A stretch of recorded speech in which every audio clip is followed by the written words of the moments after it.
Okay, trustees, we are live. We are recording. Phone lines are open. Go for it.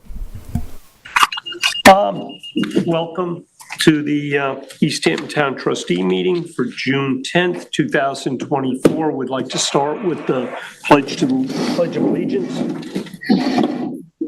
Pledge of Allegiance to the flag, United States of America, to the republic for which it stands, one nation, under God, indivisible, liberty, justice for all. All right. Allison, can you do roll call, please? Sure. John Aldred. Here. Thank you. Francis Bach. He texted me. David Cataletto. Patrice Dalton. Here. Ben Dollinger. He's at the door.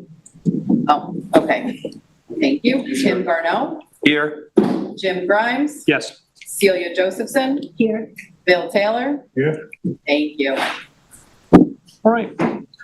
Before we get started, we have Kim Shaw tonight for public comment regarding the piping plover program.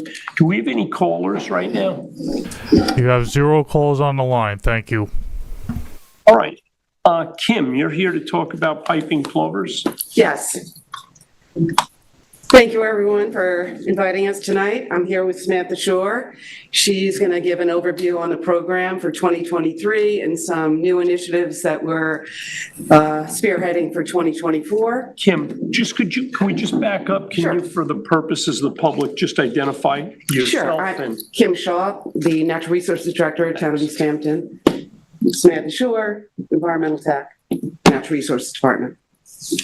I want to thank you guys for last year and again this year supporting my endangered species monitoring intern. Emily just started today. She had a long day. She worked out in the field with Sam.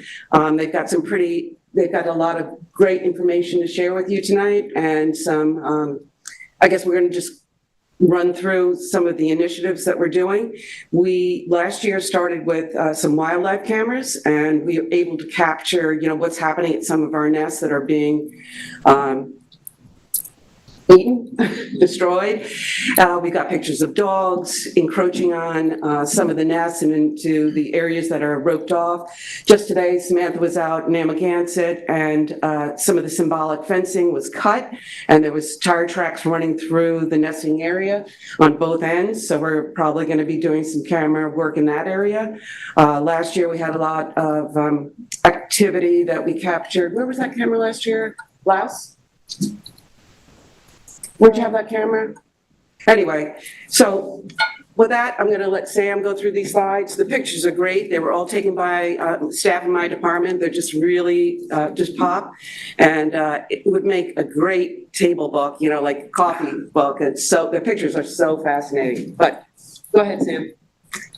Hi, everyone. I'm Samantha Shore. I'm the Environmental Tech and Natural Resources, and I'm in charge of the Piping Plover program.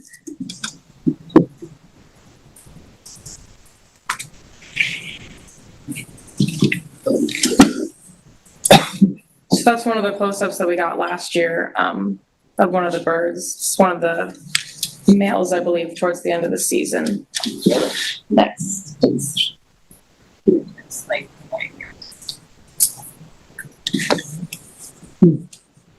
So the town assists the U.S. Fish and Wildlife as well as the New York DEC in conservation efforts with the beach nesting birds, also known as the piping plovers. We also do least turn and common turn surveys twice a month in June. And the data allows us to make informed conservation decisions while also letting people still use the beaches. Next. So the piping plovers are small territorial nesting shorebirds, and they're federally threatened, and in the New York state they are endangered. And there's about 6,000 to 8,000 remaining in the world. Next. So this is a picture of one of the nests from last year. As you can see, they're laid directly on the sand and they're lined with little shells. And fun fact is when they do hatch, the adults actually take the pieces of the egg right away and disperse them elsewhere so that predators can't smell them. And they normally have about 4 eggs per clutch. And if they are a renest, they might only have 2 or 3. Next. So the picture on the left, which is kind of hard to see behind all the grass, but that was a picture taken from today at Sammy's Beach of 4 chicks at about 3 hours of age. So they weren't able to walk just yet. It was very fortunate that we were able to find them at that time. The middle picture is about when they're 1 week old and still really fluffy and cute. And then the picture on the right is a 3-week-old chick that is closer looking to an adult minus the band around the neck. Next. So each year we monitor about 18 miles of bay and ocean beaches, other than the federal land and the state land and the county-owned land. There's a map of East Hampton. And then on the next slide, it's going to have a picture where we have active nests. So all the green are our active nests, and we have a couple that we've lost, so they're no longer active at the moment, but the pairs are still around. And that's those 2 yellow dots up in Napeague. We lost one, and then the other one hasn't laid a nest yet. So, but I know that they're there. They weren't there today, but they were there on Friday. So we're hoping that they also nest soon. So we have had 19 attempts with 17 pairs, and a lot of the pairs that have been lost, we've had a couple renests, I think 2. So at the moment we have 6 active nests, not including the ones that have hatched or have been lost, and 7 have hatched. Next. So we have string fencing and signage at all the sites where we would find them in general. So we do that pre-season, and that we don't block off any of the for cars. So it's just the upper portion of the beach, kind of a good area for them to have a nest. And sometimes if they nest outside, we'll extend it. But we ask that people and dogs and vehicles avoid that area. Now, once the chicks hatch, we do extend the fencing towards the water. And that's where we found today at, I believe, Indian Wells, where it was cut. And then that's closed to vehicles and dogs, but people are more than welcome to walk through that in that area, bathe, whatever they need. So the length of the fencing is based on their movements. So at Indian Wells, I know that we had this section, and then I extended it because it wasn't a very large section, and those birds are very mobile once they're hatched. So I extended it a little further than the fencing. And the timing of the fencing is also based on when we have clutch completion and when their hatch dates and fledge dates would be. So at Sammy's, we have, I think, 4 of our 5 nests have hatched. 1 is not hatched. So that'll make the fencing stay up much longer in the season because we did have 1 that renested. Next. Much longer will they renest?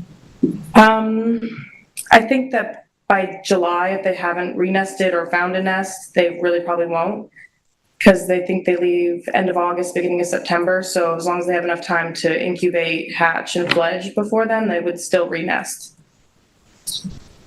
So from 2023, we had quite a sad season. We had 32 breeding pairs with only 15 chicks reaching productivity levels. So our productivity was 0.47, and the goal is over 5 consecutive years to have 1.5 productivity plus 2,000 breeding pairs overall. So our top sites were Maidstone, which fledged 3 chicks, Little Albert's fledged 2, Atlantic Avenue, I believe, had 2 different pairs and their productivity was 1.5. And then Sammy's and Napeague's. The ocean was really rough last year, we found. And it was, as you can see on the chart, a very low season over the last 10 years or so. Yeah. Now, I see things really dropped off. In what year was that? 2018? You had sort of a precipitous drop. Yep. Now, prior to that time, did you guys have nests in this area, in the contested areas of beach? I'm going to call it Truck Beach.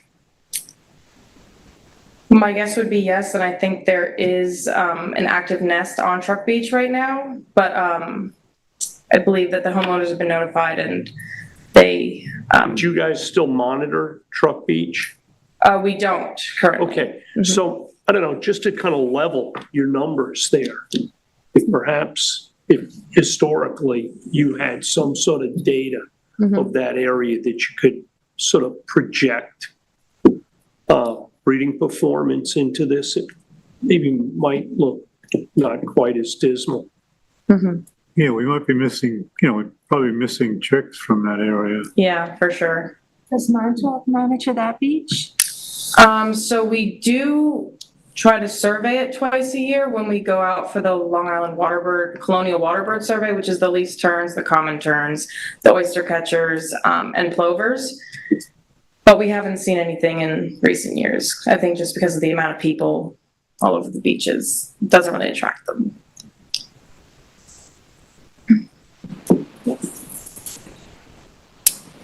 So in 2023, the big problem, we had a lot of unknown because we only had 5 cameras, I believe, which is a good amount considering the year before we didn't have any.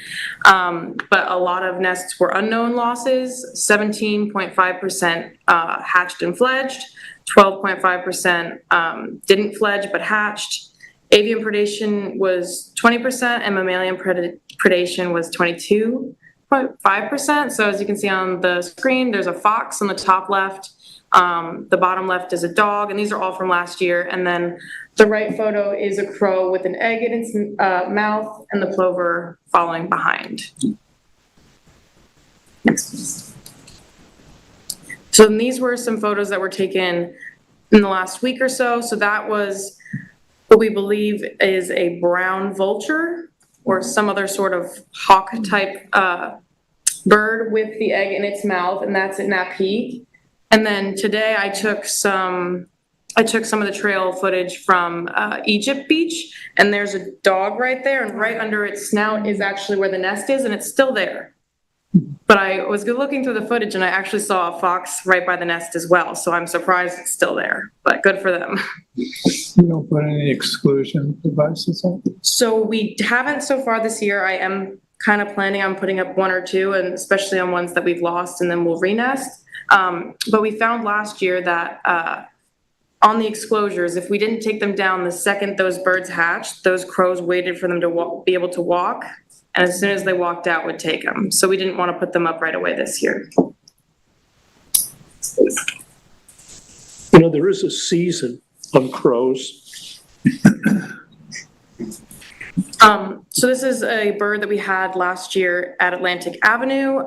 It's P65. She was 9 years old last year, and she's tagged by Virginia Tech, and she successfully fledged 1 chick. She's actually on US Fish and Wildlife this year, so she's 10 and still nesting, so that's great news. Next, please. And last year we did some educational outreach. We partnered with Audubon as part of the Be a Good Egg program, and we also did a couple tabling events with them as well. So we went to Amagansett 5th grade, and the kids, we gave them a presentation, and they created colorful piping plover pictures that we turned into signs and put up at our nesting sites. And at the head of beaches, I believe that's Indian Wells, could be wrong, but it's one of those big beaches that people go to all the time. And then this year, I think we're planning on doing the Dogs and Donuts in July, which is where we're trying to get people with dogs to come, and they're going to get leashes, and we'll have donuts and coffee and try to educate them on why they should have their dogs on a leash. And yeah. So that one, we're thinking July 20th. Mm-hmm. And we haven't met with the US Fish and Wildlife That's person tomorrow. yet. So we'll come, we'll have the more details about the time and everything, but it sounds like a good event. So our volunteer program last year, we had a season high of 15 volunteers, and we're hoping to continue to grow that in the program. This year, I want to say so far I have 7 with 1 new one, and then I have a kid from East Hampton High School interested in also helping out, and he went out to 2 Mile the other day and confirmed that the nest was still there, so that was nice. And thank you very much for your support in the program. It's great to have support. Thank you for all you do. Thank you. That's good. Good work. Sam didn't mention that last week she took an environmental group from the high school Oh, yes. out to the beach. Mhm. Yeah, they have a birding club now. Oh, So that was really fun. The teacher had them come out. We went out to 2 Mile, saw the nest, and then we went to Indian Wells and checked on those chicks. So Byron Young mentioned that they're putting together this thing called Backpacks for Birders. Have you heard of that? No, I haven't. It's like gated for like teenagers, sort of, but it's a backpack and a pair of binoculars and a birding book and that they can check out of the library. And they're starting up west and they're gonna head out this way. Well, that would be great. Yeah, If it could happen this summer, that would be great. Otherwise, next year, sounds like a really good opportunity. I might go to the library myself. Sam, I just have a question. How do you know there aren't birds in other places? I mean, do you check every We check- inch of shoreline? As good as we can.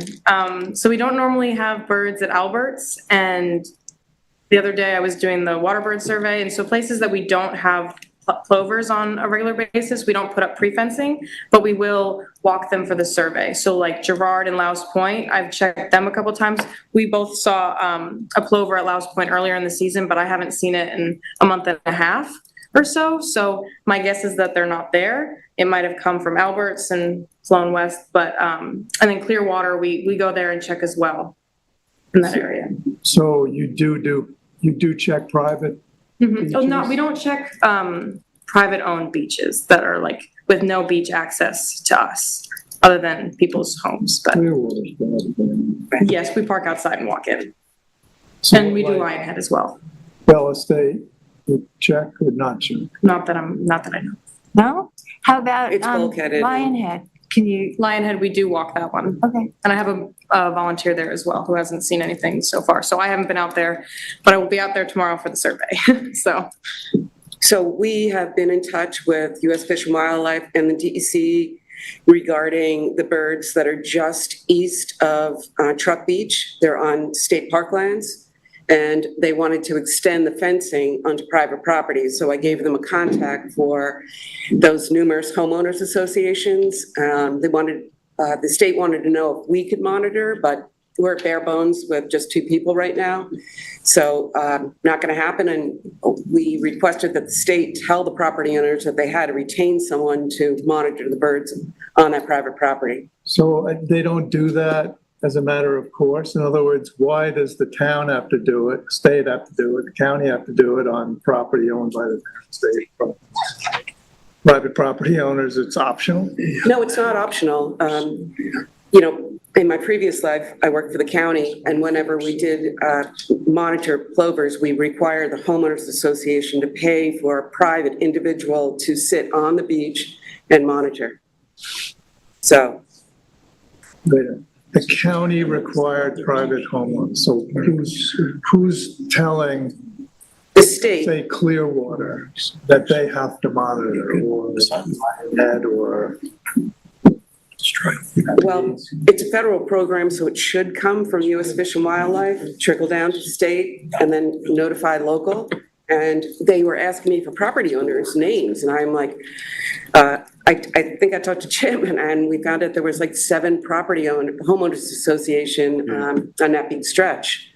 And I did give them a contact, and I'm not part of that conversation right now, but. So when these goals that are set for East Hampton, they're set for the town, the whole town?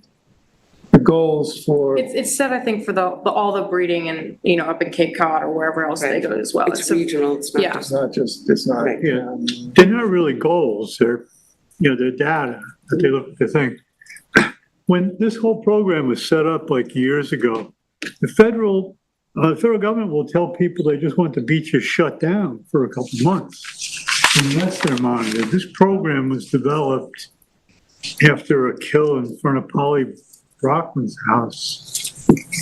And the program is designed to let people use the beaches. Right. It's because the federal government's thing was they wanted no beach activity within 2,000 feet or something like that from each side of a nest. And so, I was involved back then, and we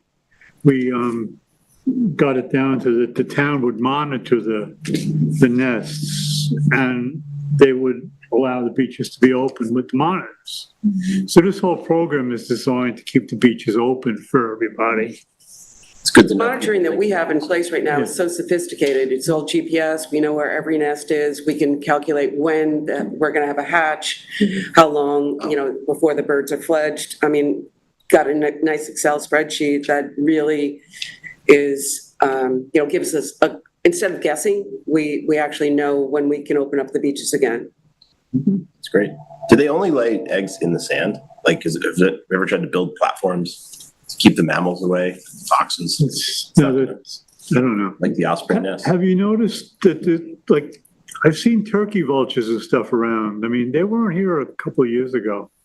You think global warming and some of that stuff is I gonna think it might have be an the fact impact? that there's so much food for them here in the form of turkeys, Yeah. other bird, other carrion. I know you used to see like turkey vultures as soon as you got south of New Jersey a lot of times. Yeah. Now, Or in Connecticut. I remember in the 80s, they seemed to be sort of migratory. They'd come, Yeah. you'd see a few in the spring. Definitely there's more around now. Well, they nest here. And back to your question, I think they do make bird boxes, but I don't remember if that's plovers or a different bird, but I think there are, no, it's plovers. The Audubon was making bird boxes, so they had a little hole for them to get in and out of.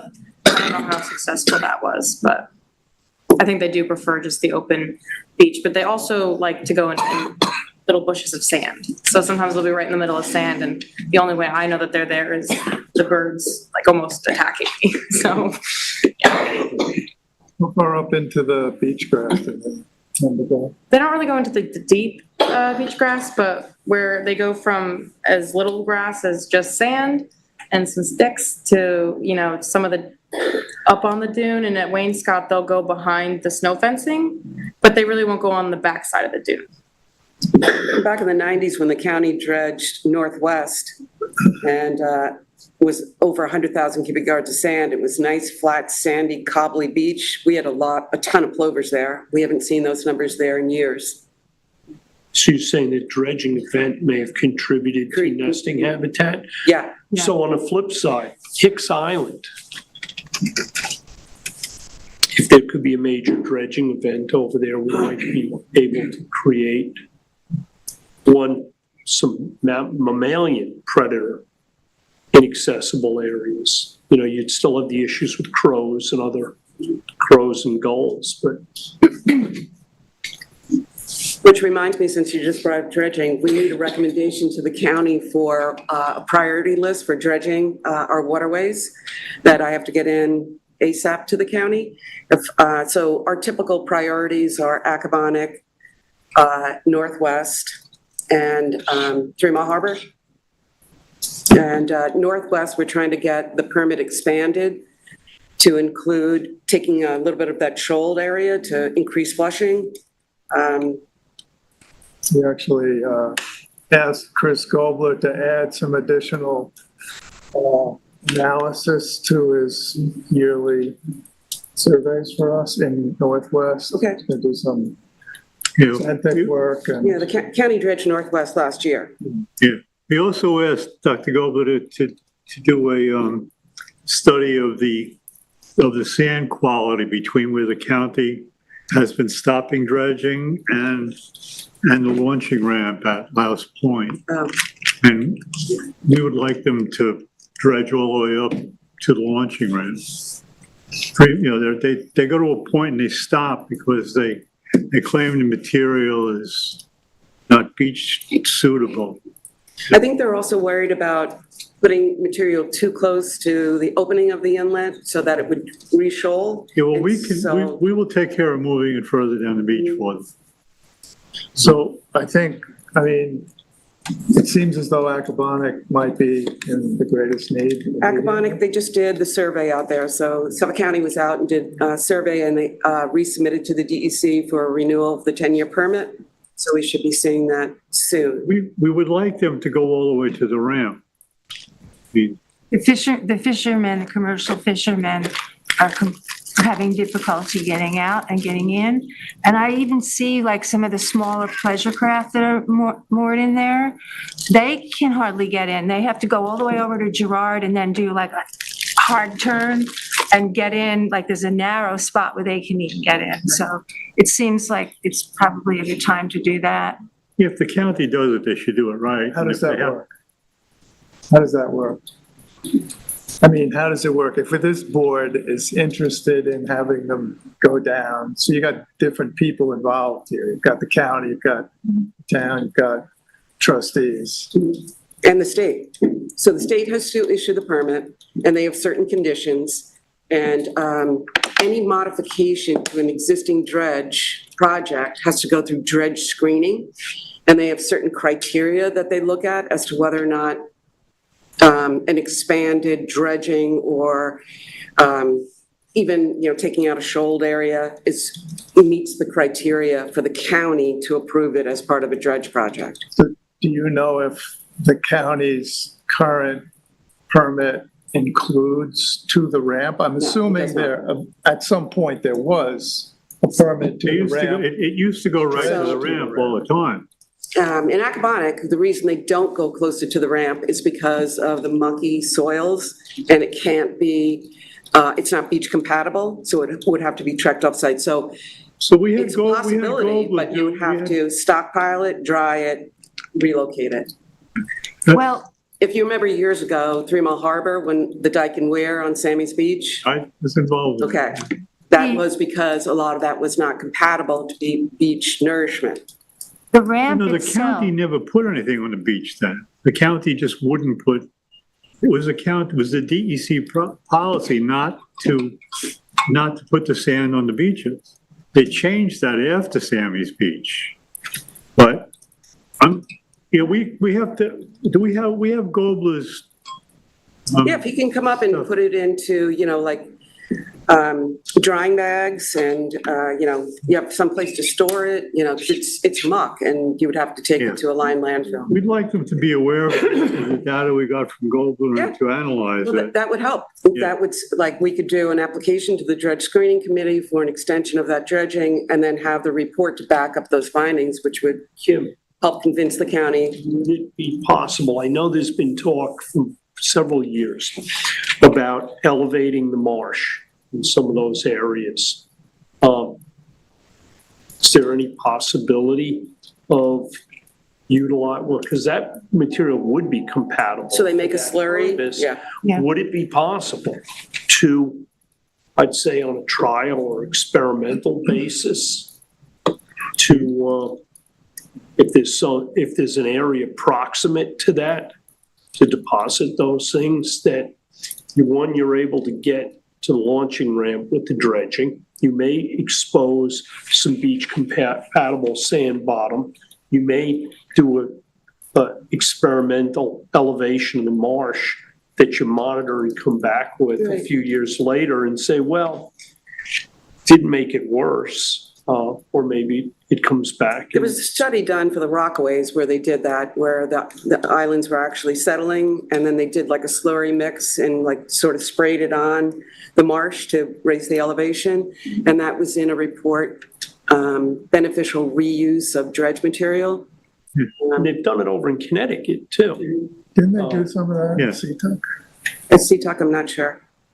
Well, I remember Tom Iwaneco saying they did some of that. Did all that work at Seatuck. I thought they did some of that there. they did mention that at the Peconic Estuary Partnership meeting, distributing the, that kind of marsh bottom with a spray. I think it's worth pursuing.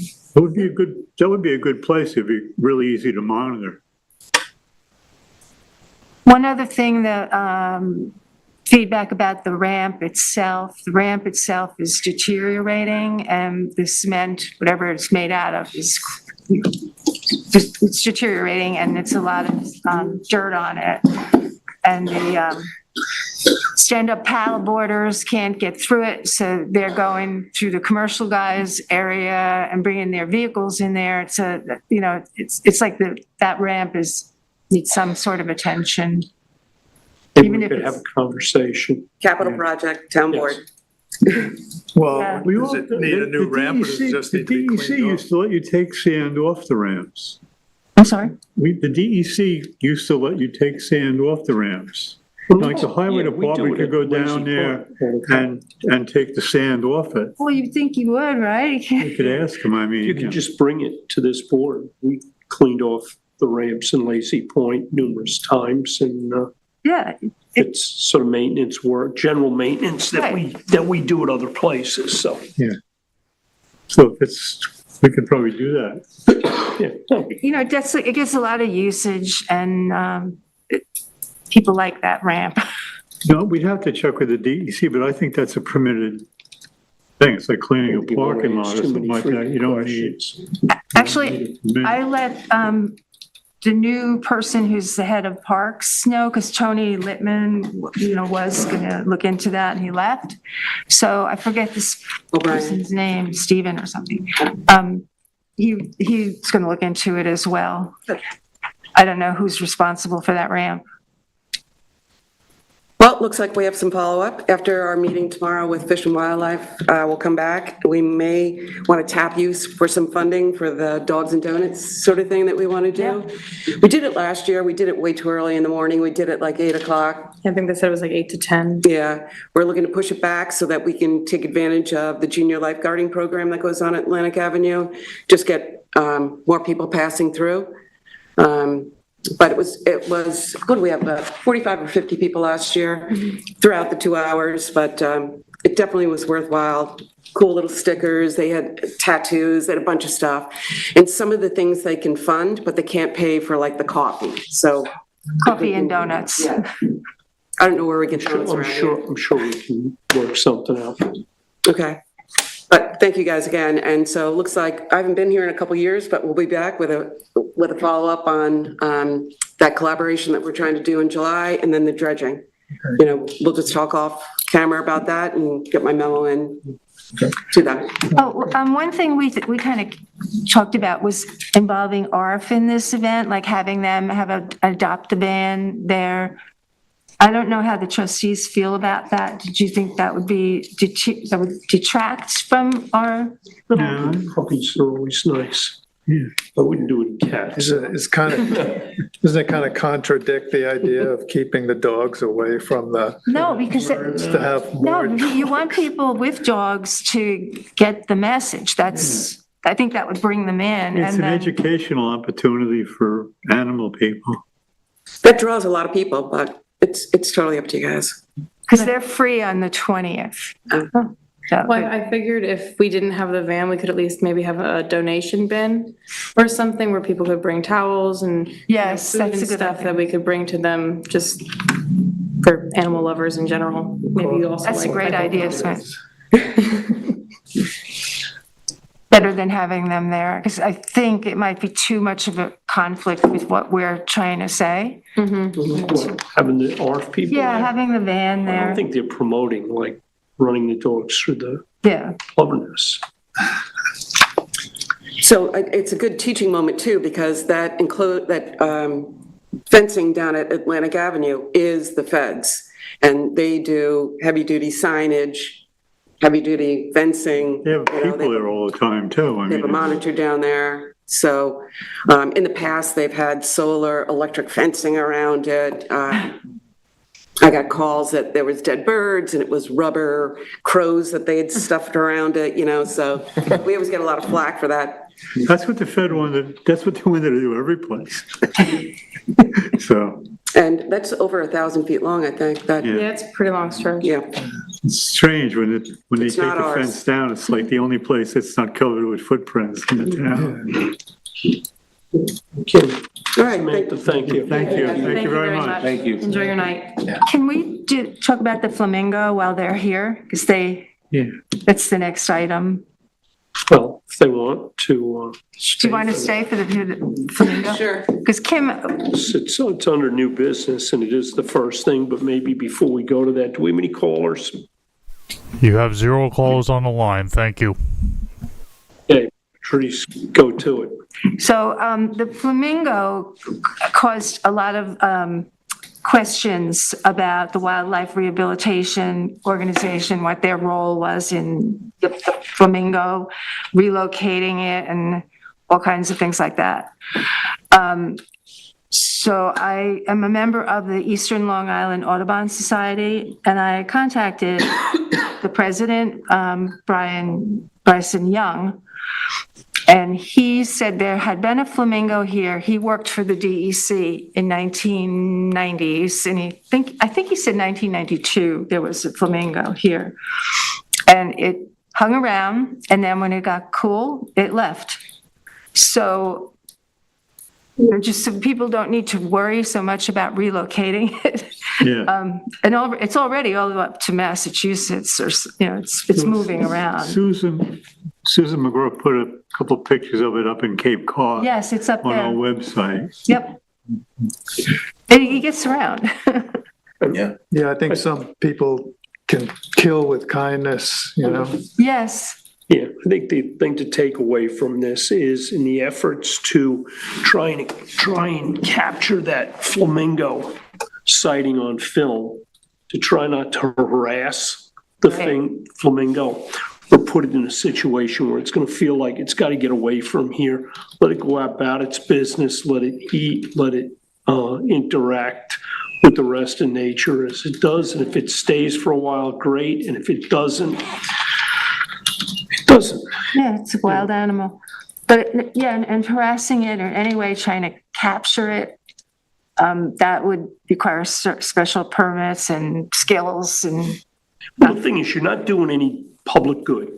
It's a little like when you decide, I heard a baby bird in a nest, and I'm going to bring the baby bird inside because I don't quite it was understand the reasoning. it was safer.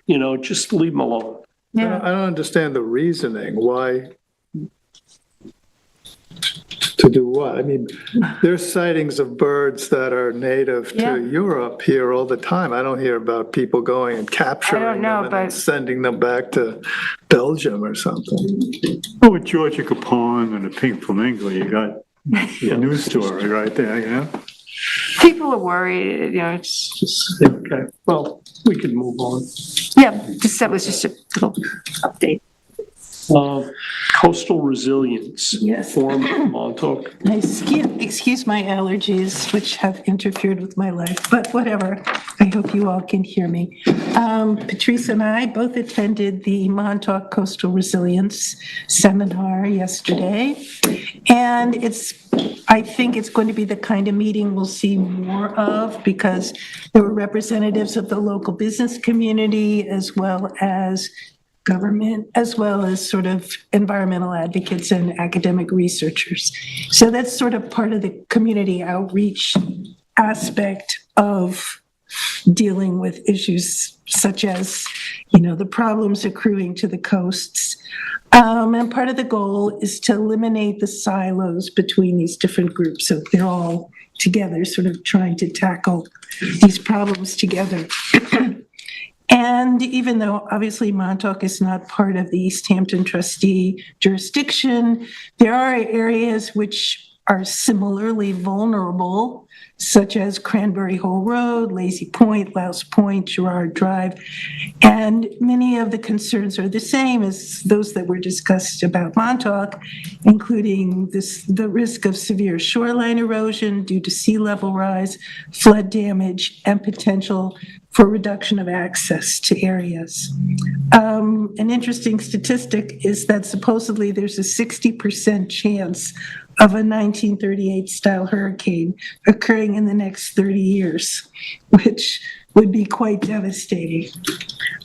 So really the issue is whether risks can be accommodated or whether so-called retreat is necessary. And according to Kate Rogers, that's sort of a dirty word because really what you're dealing with is relocation in the so-called retreat.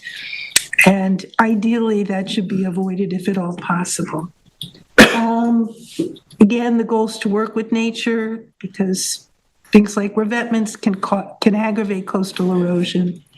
And beach nourishment is viewed as an interim measure. You all may be familiar with this. I was somewhat surprised to learn that basically 15 years is sort of the outside limit that's envisioned about beach replenishment. So one issue is just where the money's going to come from to deal with these problems. And, it's going to be all levels of government, which goes without saying, but there's going to be a need for a lot of coordination. And in fact, East Hampton Town just received a $600,000 grant from New York State.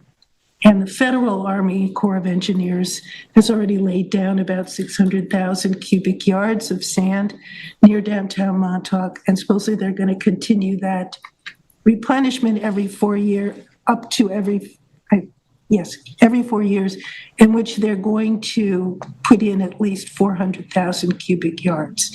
And that project should continue for 15 more years. So I think the most important takeaway is all these different groups are going to have to work together. All of the levels of government are going to have to work together.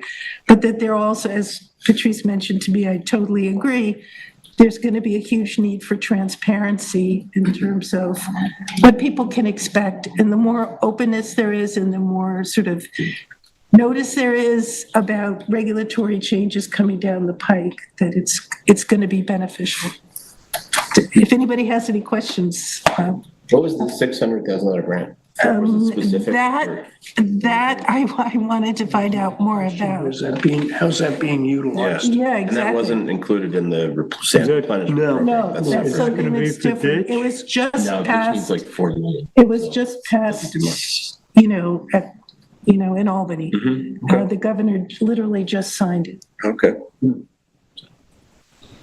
But it's totally targeted towards coastal resilience, from what I understand. Well, I mean, coastal resilience, this isn't something that's unique to East Hampton or this area. I mean, we're somewhat, in the States, we're somewhat newcomers to sea level rise and the hazards that it presents. But if you go to other places in the world where things have been around a little longer, we've had the opportunity for the first few hundred years that people had settled here. There was no construction near the beach, okay? The rule of thumb back then is you didn't locate there because it was too close, it was too prone to hazards. Exactly. So we created this situation just because of our lifestyle and that need to have, desire to have a beach house. But if you go to Europe, they've had sea level rise that they've been coping with for hundreds of years, okay, and successfully. Whether you want to argue it or not, it has been successful, and I think we're going to have to learn how to cope with it as well, because simply saying we're going to retreat, it's easy to say that. It's easy to make this part of policy, but for example, right now in this town, we've adopted this policy of retreat based on a study, but to date, not a single piece of land has been rezoned to accommodate moving these businesses. There's been no real plan. There's no incentivization of these current waterfront property owners to basically sunset their properties. So until we get into a dialogue where we're gonna look at these problems in a comprehensive way and not simply on a knee-jerk basis throw an idea out. We're going to retreat now. Well, not for nothing. I live in Montauk, and I recognize retreat happens on the south side, happens on the north side. There isn't that much opportunity, truthfully, to retreat there. So I think in moving forward on these things, I think all of the players need to listen and try and work things out that actually are going to be practical and functional in the short term and in the long term. Right. Well, you're going to need, functioning transportation systems, access for emergency, ingress and egress. I mean, it's going to, by its nature, have to be very comprehensive.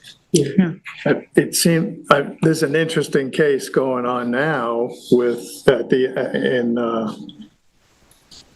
near Lazy Point, with the sandbags and houses, and I think maybe a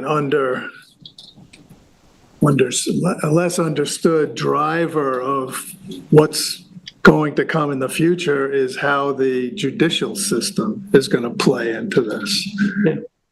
I think we'll see how it starts to come down with that case. And I mean, in the case, that Lazy Point case is kind of a pretty dramatic example of, we've tossed around this idea of wanting to explore and perhaps open what used to be the East Inlet to Napeague Harbor. Now, over the years, two inlets have been open, one inlet's been open, the west one's been open, the east one's been open. But you know, it has happened each and every time. The west inlet was the dominant inlet. The areas west began to get sand starved. And we're seeing a pretty severe example of that right now.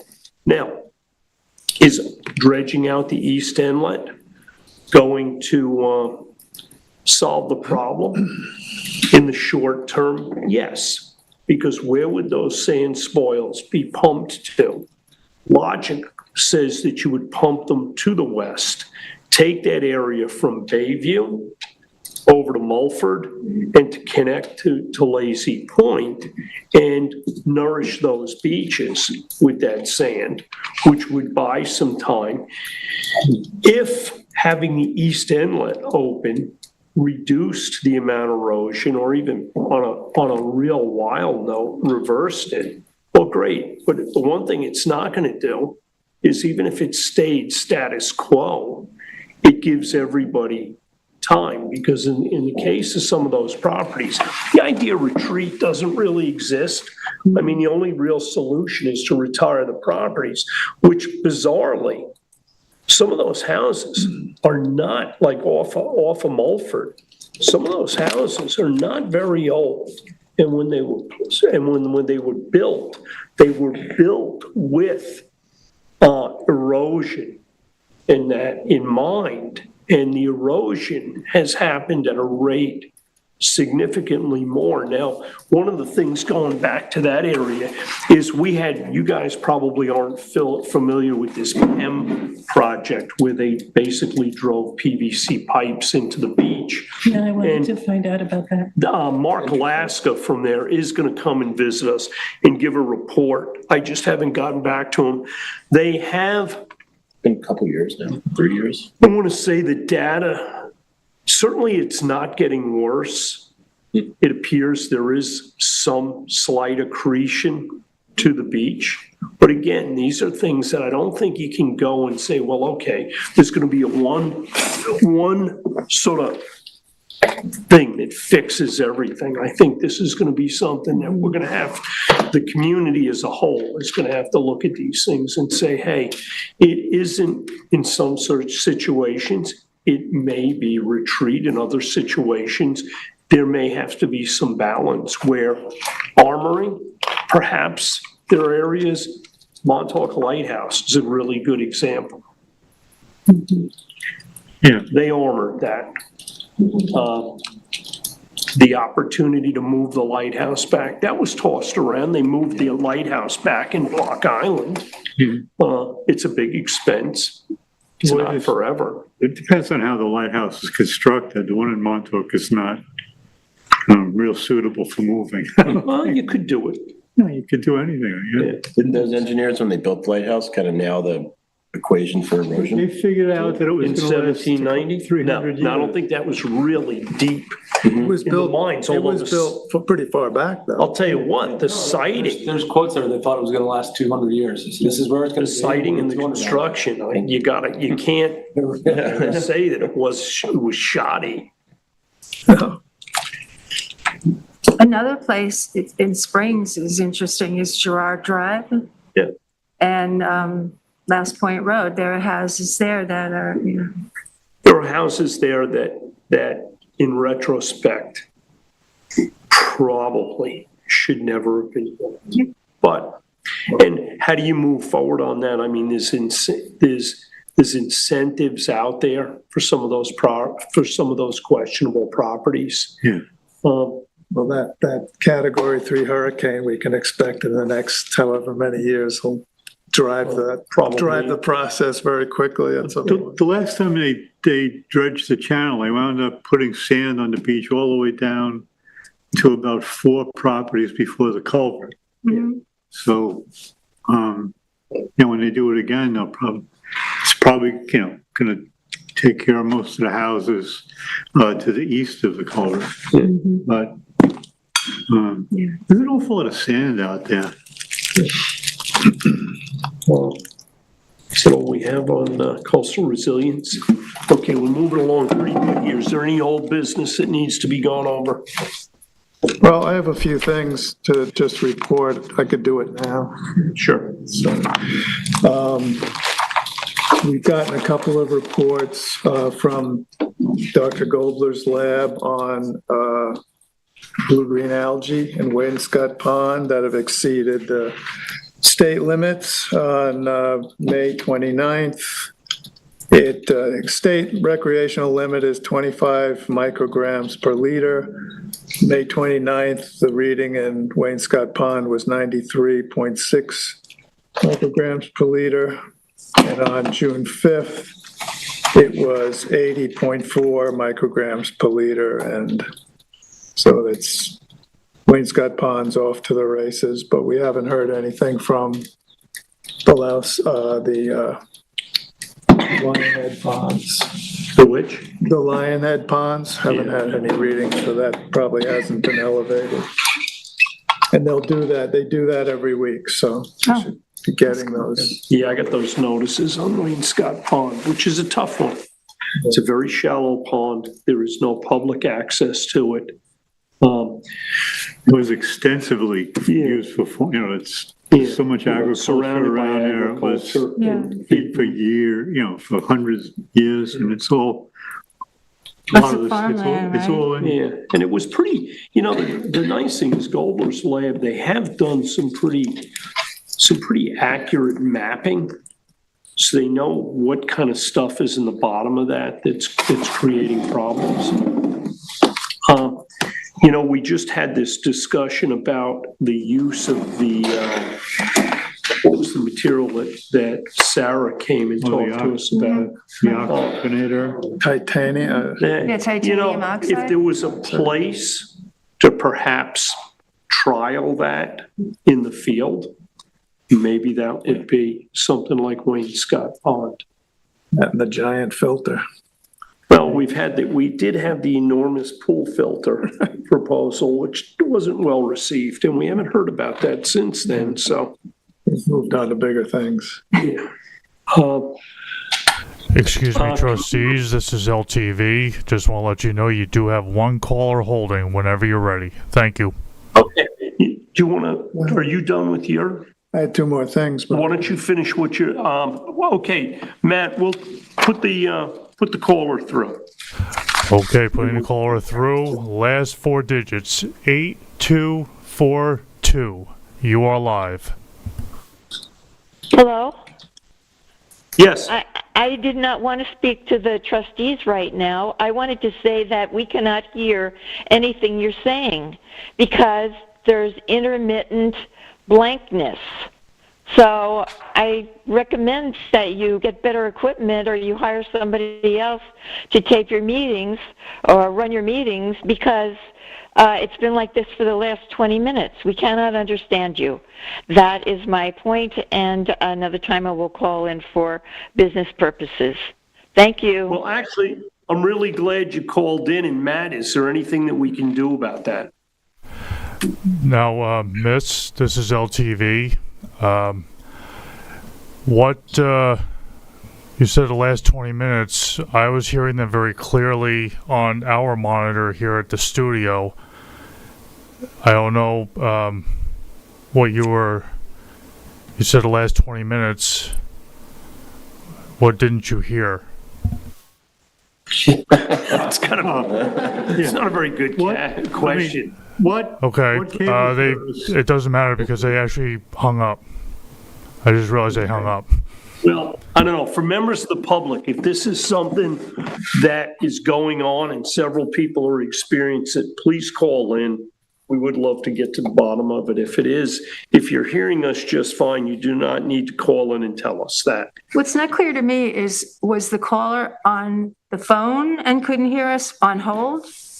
Or, They had just We never called got in to that about question. 2 minutes ago.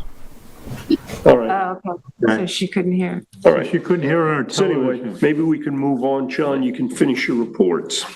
So the next thing is, just wanted to notify the board and anybody who's interested that the spring bottom trawl by Cornell Cooperative Extension as part of the nearshore migratory fish study that we requested be done by Orsted is going on right now. It was planned between June 6th and June 12th. I'm not sure how far they've gotten with it, but they should be out there at least for another couple of days. The fishing vessel Bulldog from Shinnecock is conducting the survey. Anybody interested in contacting the boat can call it on VHF channel 13 or 16, and the boat will provide you with an updated daily schedule of their trawling locations. And also, just the Cornell Cooperative Extension scientist on board, his name is Alex Mercado. You can speak to him directly. Also, the daily survey updates are available on Cornell Cooperative Extension's Facebook page. It would be the Cornell Cooperative Extension Fisheries Program Facebook page. And the last thing is, I just wanted to say we're going to begin our mosquito larval surveys tomorrow. So we're going to follow the moon schedule, much as we do with the horseshoe crab surveys. So we'll be looking at it this week, the week of June 21st, the week of July 3rd, July 22nd, August 5th, August 19th, and September 3rd. What are the dates in July? July 3rd and what? 22nd, August 5th, August 19th, and September 3rd. Some of those may be called off if the expectation is that breeding really hasn't taken place for one reason or another. The tides might be not cooperative, the weather may be dry. I can tell you down in Napeague, the breeding definitely took place. It was successful. There's plenty of mosquitoes down there. I figured there would be. So that's it. And if anybody's interested in doing these surveys, let me know. I can bring somebody along with me the first time, and then we may be able to split up an area among 2 or 3 people to make the walks a little bit shorter. I'm doing a walk. I'm doing this with Edwina Von Gaal. She's basically taking the area from her house to the north, and it's a relatively short walk. I think it takes her maybe a half hour, 45 minutes at the most. I'm taking the area from her house to the south. I was starting at basically the Springs Church and going to her house. I cut it back to starting at Merrill Lake Preserve and then walking up to her house. Still a long walk. It's over 3 miles. It's over 3 miles as the crow flies, I believe, or close to 3 miles as the crow flies, but we have to do the whole area of Merrill Lake, so it How takes do you about. actually do the survey?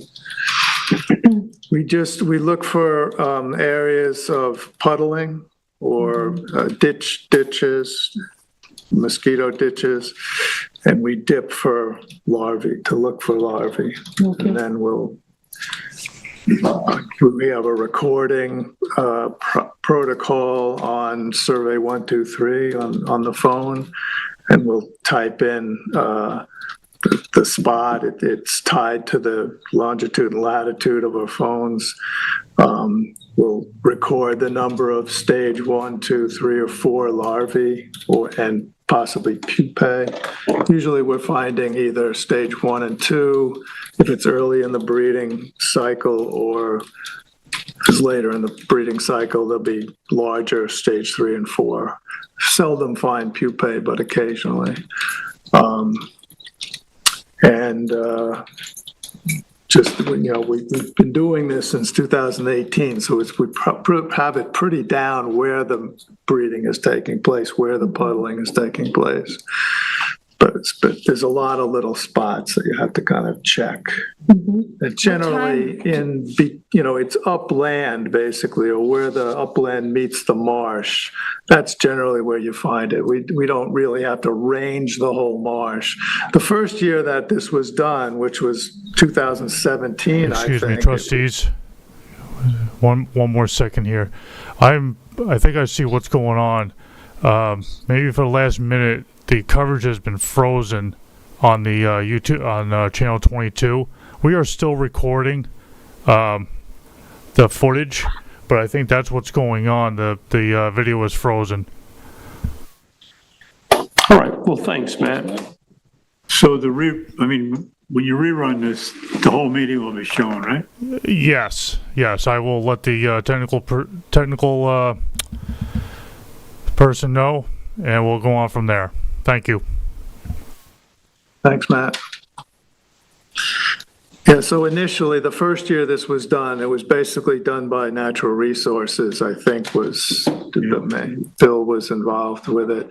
They did spot checks on different parts of the marsh, and then they went out through the whole marsh and basically didn't find any mosquito larvae out on the marsh where the tide will move in and out.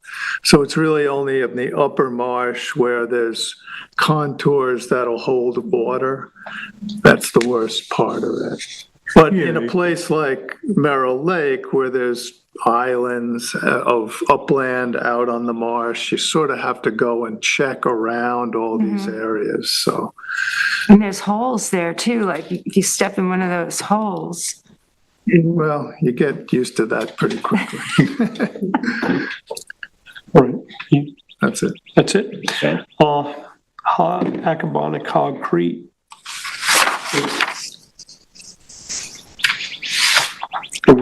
We spoke Or were you about just that. doing Accabonac and Hog Creek? We Is just that your reports? No, this isn't me. This was me, but we already discussed this with Kim. Okay, it's a launching all right. ramp. So, yeah, well, sounds good. PEP, is there any update that we need to talk about there? Yeah, I just wanted, before we leave your discussion, there was some really high Enterococcus values at Fresh Pond. The last time they measured, it was like 2,000. In the creek, yeah. Yeah, and I think that was probably from birds. But It's hard to say. I Yeah. mean, I'm not familiar with the protocols of sampling that whoever's doing it, CCOM or I think they are. Surfrider, are doing. But I know I'm pretty familiar with the protocols that the DEC uses to sample. And, it's tied to rainfall, or it's analyzed based on rainfall, which can drive things higher. If you sample after a rainfall, you're going to find higher values than if you're sampling in dry weather. It's always done in an outgoing tide, so you're getting what's happening in the harbor, not necessarily the clean water coming in from the bay. So it's analyzed very carefully that way. I'm not sure what the protocols are, but I guess my point was, even when I looked at a lot of DEC data at one point, and one thing I noticed was, in any given sampling day, you might have a sky-high reading in one spot, and then relatively low readings all around it. So if there's a suspicion that there's a problem in the creek, then the creek would have to be sort of looked at carefully, I think, to verify that there's a problem. As you just said, maybe it's just, a bird just might have dropped something and the sample picked it up. I spoke to someone in the Suffolk County Department of Health, in the Ecology Division, and she said that they sample Devon and like Little Albert. They say that they routinely sample. Bathing beaches. Yeah, the bathing beaches, but they haven't started that yet this year. So she was going to go out this week and. Well, I think though at Fresh Pond, if they would sample Fresh Pond, they're going to sample the bay. Right. They're going to sample the swimming area. That's right. And that came up in that same sampling. That came up real clean. The creek was filthy. The bay was clean. And So it's one of those things too. Yeah. You don't know the source. We could have Gobler's office do like the DNA tracking on this to find out what the source of this material is. Do we want to? Is it? Well, this was done, a week ago? Is it just Yeah. is it one number? Yeah, I or mean, is this it is one of those things. I think knowing this, continuous? perhaps next year, if these numbers, because this is something they'll be sampling throughout the season. If this becomes sort of a chronic situation, well, then I think perhaps we'll look at the sources. You can't ignore the fact that there's bathrooms right there next to the creek. Now, Right. Well, in these periods of high rainfall, high groundwater levels, yeah, it's very possible that some of that material is making its way to the creek. Department of Health sort of doubted that, the person I spoke to, because she said that for it to be that high abruptly, and then it's not usually that high, it's probably not from a septic. Yeah. It's probably from something that transitory and, All right. but Yeah, because the numbers have been up and down. On a lot of other places too, the numbers are up and Look at our, down. look at The our Shipyard rainfall's Lane, been. the Shipyard Lane usually comes up very high because it's close to Pussy's Pond. I think it was that same sampling. Shipyard Lane was low. I was kind of surprised. like Pussy's Pond?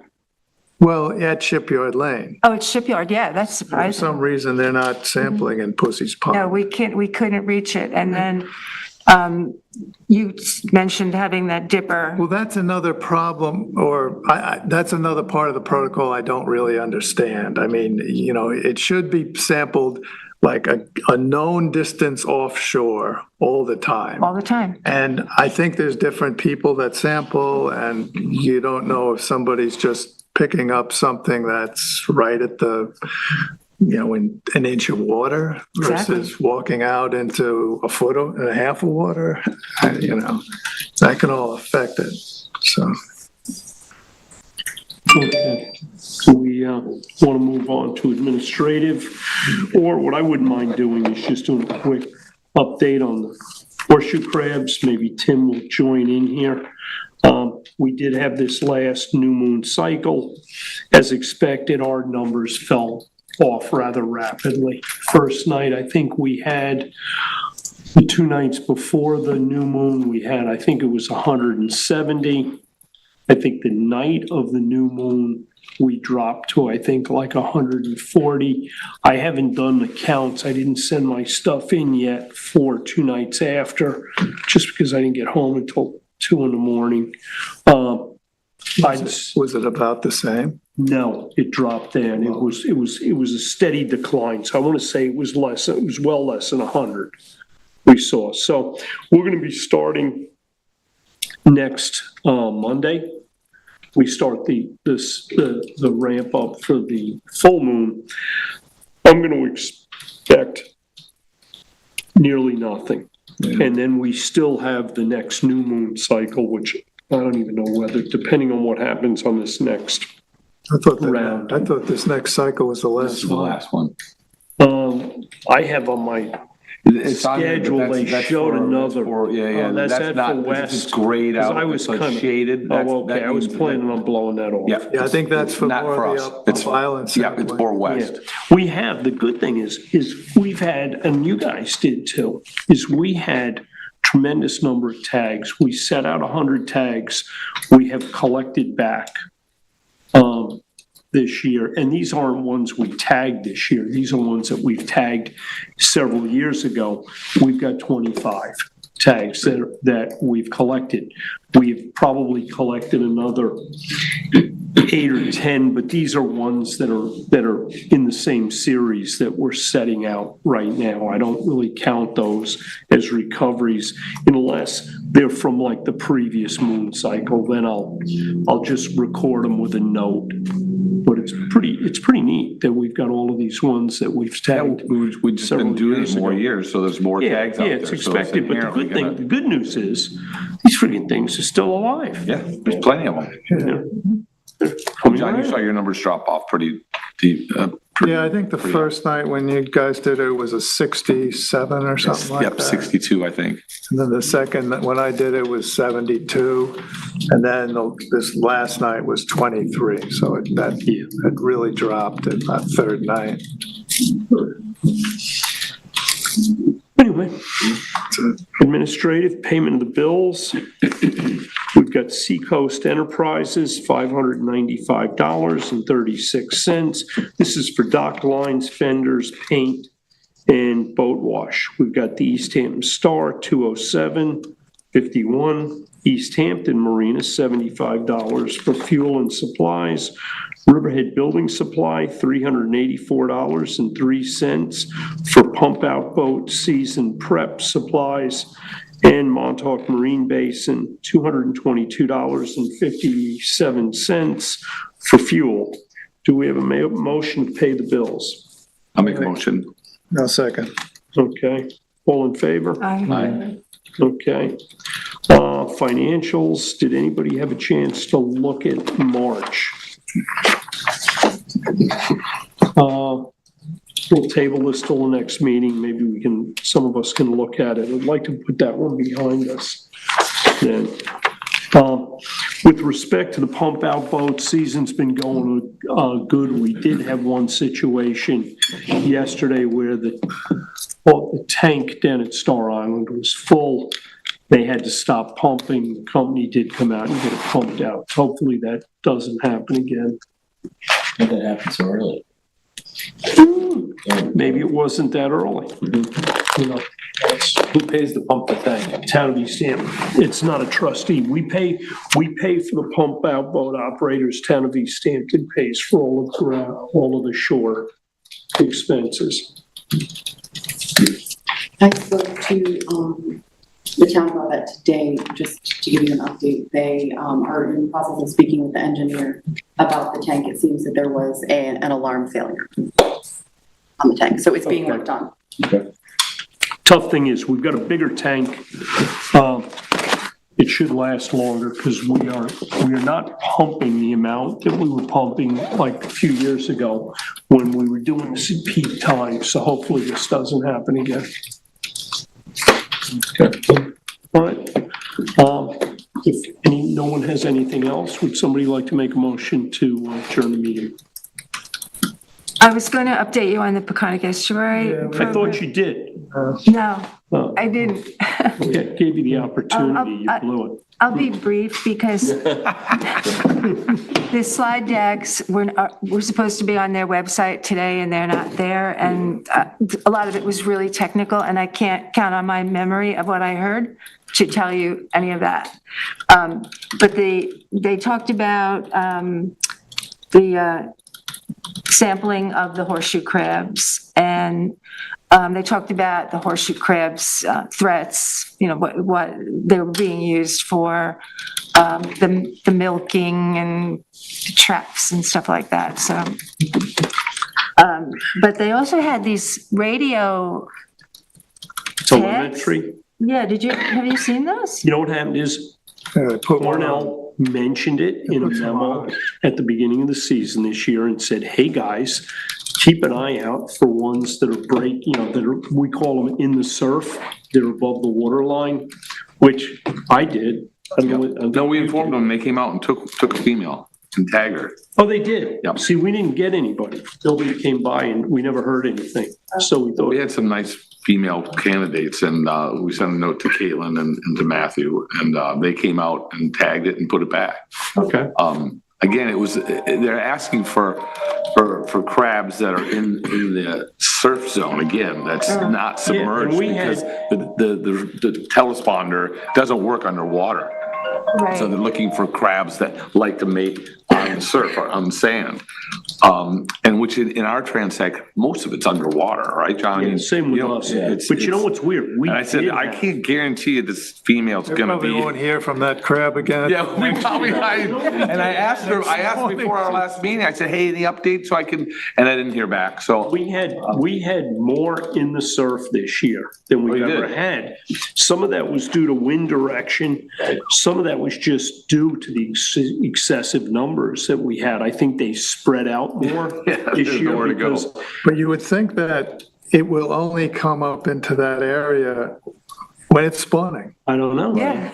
Because what's kind of cool is we had 2 consecutive tags last year that we had tagged 2 years before. And I keep some notes. And we picked these guys up within 100 foot of where we tagged them. Wow. 2 years before. So they Come back. do, they Do you make notes on where you tag on the transect? Yeah, I'm Interesting. kinda- I guess if you have a table you're doing, listen, you know where that You is. leave me out at 2:00 in the morning, I'm liable to do anything. We do have, the Quinn and Doyle family has really reinvigorated me as far as, because these people are. They love it. They're awesome. they're there. I mean, although Saturday night, they didn't make it. They told me that they were just wrecked, so I went out by myself. It was a late night. It was a late night. And you know what? It was a late night with a lot of mosquitoes and not very many crabs. No. So they were also talking about using that telemetry tagging on the diamondback terrapins, which they thought would be better to do than a horseshoe crab because they shed their shells.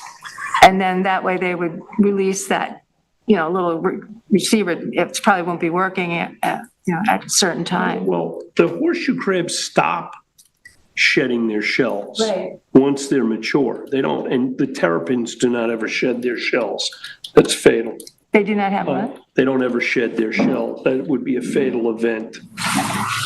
Well, they said that there's a layer on the shell that they do shed, like not the whole shell, but the top layer. But when I get the slides, I'll explain it to you. So that was one of their things. But they're really highlighting barriers between the sea and the sand and the things like, that man-made objects that are being put there that are hazardous to the animals and to the shoreline. So this is part of that dialogue they're starting to have around reducing the hard shoreline. Then they're starting, and they have been looking at GIS data to try to quantify how much of the shoreline in the Peconic Estuary is actually hardened. And they had a little difficulty, they were supposed to present that data, but it wasn't quite ready yet. But it would be nice to know, I mean, you know, I think that's already been, Well, you know, they evaluated it by aerials. yeah. And in East Hampton, they showed a lot of hardened shoreline that doesn't exist. So then it was supposed to be ground truth, and I don't know if they've ground truthed it. I haven't heard anything. They mentioned it and that they were having difficulty, you know, interpreting what they were seeing. So that one's coming. And then the other thing is they have their CCMP plan, whatever that plan they wrote in 2020, they want that updated. So All the projects that are on the plan that haven't been done, I'm going to add new projects to the plan. Yeah. So I don't have the instructions on that, but I did go and look at them, you know, look at their map and I don't know what to say. Anything else on, No. I talked to Nicole Marr today. Well, actually, it was texting her back and forth. So I just want to say there's encouraging news on the grant front, but I can't give any details yet. So you got me thinking about, you know, as far as things, I did get a call, actually, it wasn't a call, as I tried to cover for Allison last Friday, but then forgot my key. So I ended up just sort of lurking outside. I couldn't answer the phone. But I did find a note that had been left in your mailbox the day before. A woman, Sharon, that had stopped Mile Hill Road that wanted some turtle crossing signs. So if Sharon's listening, I did contact the highway superintendent.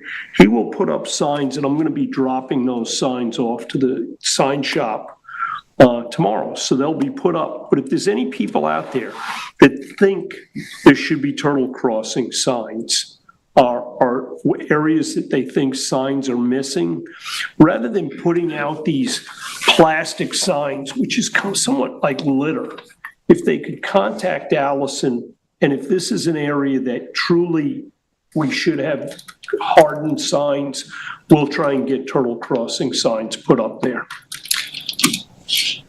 does anybody know if sand was put on the ramp at Mile Hill, the rock ramp down? Not that I know of this year. Because I think Has there been complaints? Susan sent an email, this must be 3 weeks ago now, saying that it was sparse. And I forget what happened after that. I thought There were rocks on it and black rocks. And they removed the rocks and it looks to me like they added white beach sand. So there So it has was done. been recently sanded, yeah. Pardon? It was done. Yeah, Okay. So yeah, it looks very easy to walk down. I mean, yeah. That's perfect. So it was done, yeah. And I'm glad they I think didn't they put do that that yearly. orange sand. Yeah. And I thought somebody had contacted the highway department around that same time. David Lease jumps on that pretty much pretty often. yeah. In the past, that's who I've called. 27 the other day. Yeah, I think Stephen Lynch also regularly. I think they have an eye on it. Yeah, she comes back there. And usually we get a complaint. That kind of motivates it, but I haven't heard, I haven't seen any complaints. No, I haven't heard anything since I saw that email from Susan. No, I just looked at it. That's the only thing I saw. All right, we all think Motion we're to all- close? I'd like to try that motion to close thing again, if that's okay. Second. I'd like to make a motion to close. Second. All righty, thank you. Did we, all in favor? As we Let's walk get out out of the here. door. I don't know. Francis, hopefully you'll be back for the next meeting. You're gonna put up with me.